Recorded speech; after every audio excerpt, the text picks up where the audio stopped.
Every time you ask ChatGPT a question, stream a movie on Netflix, or run a Google search, your request travels at the speed of light to a building you will never visit. That building is a data center, and it probably cost more than $1 billion to build.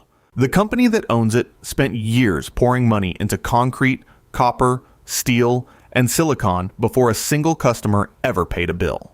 A single hyperscale data center can burn through more electricity than a small city. The land alone can cost tens of millions. The servers inside can run into the hundreds of millions. And the whole thing might not turn a profit for years. So why does anyone bother? By the end of this video, you'll know exactly why data centers cost so much, how they eventually make money, and whether owning one is actually a smart investment or a financial trap. Let's start with the dream. Why has this business become so enormous? Every major force in the modern economy runs through a data center. Cloud computing, artificial intelligence, video streaming, online banking, government records, hospital systems, military communications. All of it lives on servers sitting inside temperature-controlled rooms in buildings scattered across the world. The global data center market was valued at roughly $210 billion in 2020, according to Grandview Research. That same report projected the market would grow at a compound annual growth rate of 11% from 2021 through 2028. That kind of growth rate means the market roughly doubles in less than 7 years. The COVID-19 pandemic accelerated digital transformation across every industry. Companies that had been slow to move online were suddenly forced to migrate everything to the cloud almost overnight. Remote work, telemedicine, online education, e-commerce, all of it exploded in 2020, and all of it needed more data center capacity. But the demand didn't start there. Amazon Web Services launched its Elastic Compute Cloud back in 2010, and that moment helped kick off the cloud computing era. Google opened its first dedicated data center in the United States in 2006. Microsoft announced a $1.26 billion investment in a new data center in Virginia in 2014 just to support its cloud business. These companies saw the future before most people understood what was happening. Data was becoming the raw material of the economy, and data centers were the factories. So what does it actually cost to get into this business? Before you pour a single foundation, before you install a single server rack, you're already spending enormous amounts of money. The first expense is land.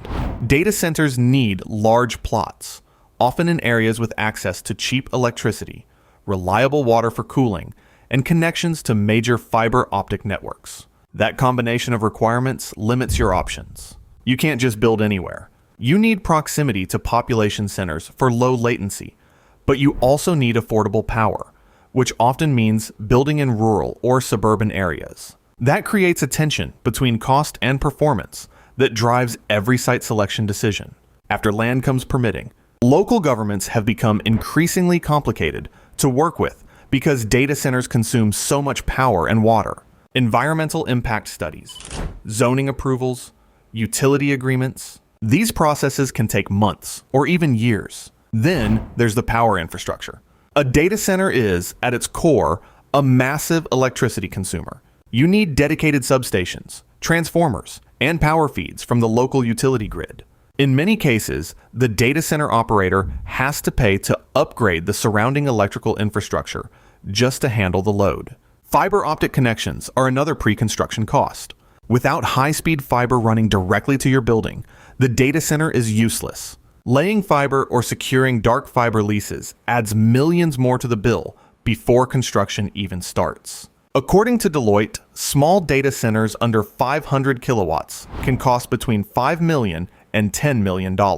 Mid-sized facilities running between 500 kilowatts and 5 megawatts range from $10 million to $100 million. Large hyperscale data centers exceeding 5 megawatts can blow past $1 billion. And remember, these numbers represent just the cost to build.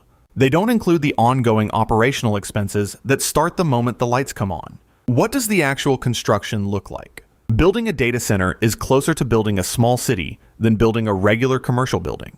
The structure itself has to be reinforced to handle the weight of thousands of servers and networking devices. The floors need to support dense racks of equipment that generate enormous amounts of heat. Cooling is one of the biggest engineering challenges. The Uptime Institute reports that power and cooling can account for up to 30% of total operational costs. That's not a small number. If your annual operating budget is $50 million, you're spending $15 million just keeping the building from overheating. Traditional cooling uses massive air conditioning systems called computer room air handlers. But many modern facilities are moving to liquid cooling, where chilled water runs directly through or near the server components. Some operators have even experimented with submerging servers in specialized cooling fluids. Backup power is another major line item. Every serious data center has diesel generators capable of keeping the entire facility running if the grid goes down. These generators are enormous. A single hyperscale facility might have dozens of them, each one the size of a shipping container. Between the generators and the grid, there's a battery system called an uninterruptible power supply that bridges the gap during the seconds it takes for generators to spin up. Physical security adds another layer of cost. Data centers house some of the most valuable information on the planet: financial records, health data, government secrets, corporate intellectual property. The buildings need multiple layers of fencing, biometric access controls, 24/7 security staff, and surveillance systems covering every angle. Many of these facilities are designed to withstand natural disasters, with reinforced walls and roofs rated for hurricane-force winds or seismic events. Now let's talk about the expense that has completely changed the economics of this industry: the hardware. A traditional data center filled with standard servers might spend tens of millions on computing equipment. But the explosion of artificial intelligence has created an entirely different cost structure. AI workloads require specialized processors called graphics processing units, or GPUs, and the dominant supplier of those GPUs is Nvidia. A single high-end Nvidia GPU designed for data center AI work can cost tens of thousands of dollars. Now multiply that by the thousands or tens of thousands of GPUs needed to train a large AI model. A single AI-focused data center can require hundreds of millions of dollars in GPU hardware alone. Some estimates for the largest AI training clusters push into the billions. This has created a bottleneck in the industry. Even companies with unlimited budgets can't always get the hardware they need because Nvidia's production capacity has limits. The demand for AI computing has grown so fast that GPU allocation has become a strategic competition among the biggest tech companies in the world. Microsoft, Google, Amazon, and Meta are all racing to secure as many GPUs as possible. This race has driven up costs across the entire supply chain. It's not just the GPUs themselves. You need specialized networking equipment to connect thousands of GPUs at extremely high speeds. You need custom power distribution because GPU racks consume far more electricity per square foot than traditional server racks. You need enhanced cooling because GPUs generate significantly more heat. The Nvidia problem isn't just about the price of the chips. It's about how those chips change every other cost in the building. A data center designed for AI workloads costs dramatically more per square foot than a data center designed for traditional cloud computing or storage. So after spending all this money, how do data centers actually generate revenue? There are several business models. The most straightforward is co-location. A colocation provider builds the facility, installs the power and cooling infrastructure, and then rents out space to customers who bring their own servers. Companies like Equinix and Digital Realty Trust operate massive co-location businesses with facilities around the world. The customer pays a monthly fee based on how much space, power, and connectivity they use. The second model is cloud services. This is what Amazon Web Services, Microsoft Azure, and Google Cloud Platform do. They don't just rent space. They own the servers, the storage, and the software platforms, and they sell computing power on demand. Customers pay by the hour, by the gigabyte, or by the transaction. This model generates higher margins, but requires far more capital upfront because the operator owns all the hardware. A third model involves long-term enterprise contracts. Large corporations, banks, and government agencies often sign multi-year deals to reserve dedicated capacity in a data center. These contracts provide predictable revenue streams and help operators finance new construction. AI workloads have created a fourth revenue category. Companies are now renting access to GPU clusters specifically for training and running AI models. This is essentially selling raw computing horsepower at premium prices. The margins on AI compute can be significantly higher than traditional cloud workloads, which is one reason the industry is so eager to build AI-focused facilities despite the higher construction costs. But the spending doesn't stop once the building opens and customers start paying. The hidden costs of running a data center eat into margins in ways that aren't always obvious from the outside. Electricity is the single largest ongoing expense. A hyperscale data center can consume as much power as a small town. Rates vary wildly depending on location. Operators in places like Virginia, where many of the world's data centers are clustered, have seen electricity costs climb as demand from the industry strains local grids. Cooling, as mentioned earlier, can represent up to 30% of operational costs. But that number can spike during heat waves or in locations with hot climates, making geographic choice a permanent financial factor. Staffing is another hidden cost. A modern data center needs network engineers, security personnel, facilities managers, electricians, and specialized technicians available around the clock. Equipment replacement is a constant expense. Servers, storage drives, and networking gear have limited lifespans. A typical server might run for 3 to 5 years before it needs to be replaced. In an AI-focused facility, the upgrade cycle can be even faster because the pace of GPU development means that hardware from 2 years ago might already be uncompetitive. Regulatory compliance has become increasingly expensive, particularly in Europe. The General Data Protection Regulation, or GDPR, and similar privacy laws that tightened in 2023 require data center operators to implement specific data handling procedures, undergo audits, and sometimes restrict where data can be stored geographically. Meeting these requirements adds legal, technical, and administrative costs. And then there's security. Not just physical security, but cybersecurity, protecting against intrusion attempts, maintaining firewalls, monitoring for threats. All of it requires specialized staff and expensive software that needs constant updating. With all these costs, why do some data centers fail? The most common killer is power. As more data centers get built in popular regions, the local electrical grid can't keep up. This has already become a serious problem in places like Northern Virginia, which hosts one of the highest concentrations of data centers in the world. Utilities in those areas are struggling to build new generation and transmission capacity fast enough. If your data center can't get the power it needs, it can't operate at full capacity, and your revenue projections collapse. Technological obsolescence is another risk. A facility built for one type of workload might become outdated as demand shifts. Data centers built primarily for traditional storage and web hosting in the 2000s have had to retrofit or risk becoming irrelevant as the industry moved toward cloud computing and now AI. Overbuilding is a real danger.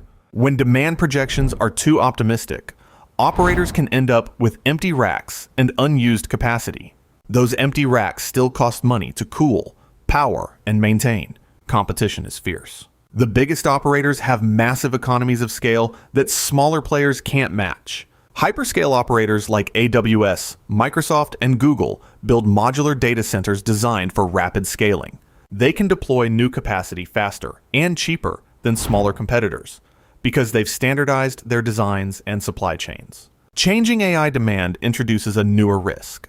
The current wave of AI spending is enormous, but the industry has experienced hype cycles before. If AI demand plateaus or shifts in unexpected ways, operators who invested billions in GPU-heavy facilities could find themselves with expensive hardware that doesn't generate the returns they expected. Let's look at what the biggest players are actually doing. Amazon Web Services is the largest cloud provider in the world, and its data center network spans dozens of regions globally. AWS essentially built the template for how modern hyperscale data centers operate. They pioneered the idea of selling computing power as a utility, and their infrastructure investments run into the tens of billions of dollars annually. Microsoft Azure has been growing aggressively, driven heavily by AI demand.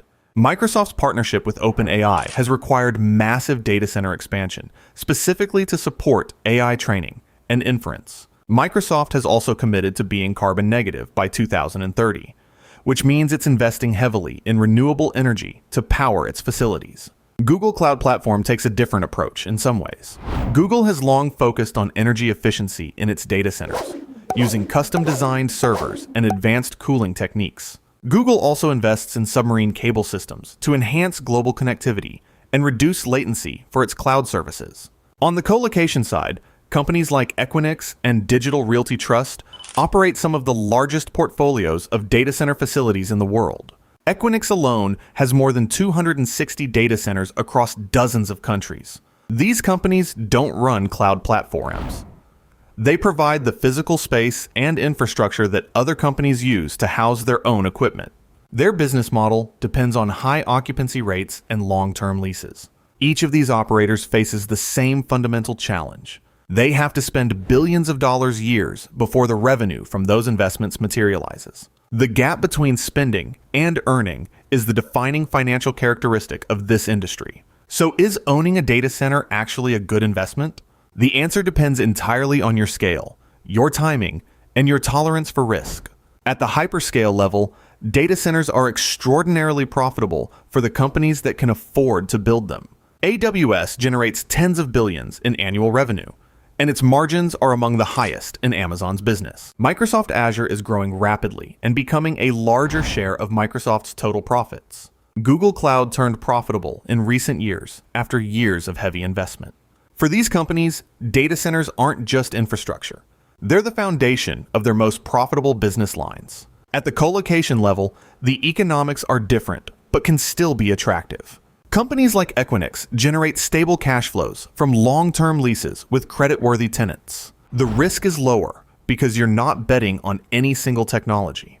You're providing space and power, and your tenants handle the hardware and software decisions. But for smaller operators or new entrants, the picture is much harder. The capital requirements are enormous. The competition is brutal. The technology changes fast, and the operating costs never stop. A small data center operator spending $5 to $10 million to build a facility might struggle to compete on price or reliability with the giants who spend billions and benefit from economies of scale. The common belief is that data centers are guaranteed money machines because digital demand only goes up. But that ignores the reality of execution risk, power constraints, regulatory burdens, and the brutal competition from operators who have been doing this for decades with nearly unlimited capital. The data center business is not a gold mine you can walk into. It's a long-term infrastructure play that rewards patience, scale, and very deep pockets. If you have all three, the returns can be excellent. If you're missing any one of them, the billions you spend before making a dollar might be the last dollars you ever see.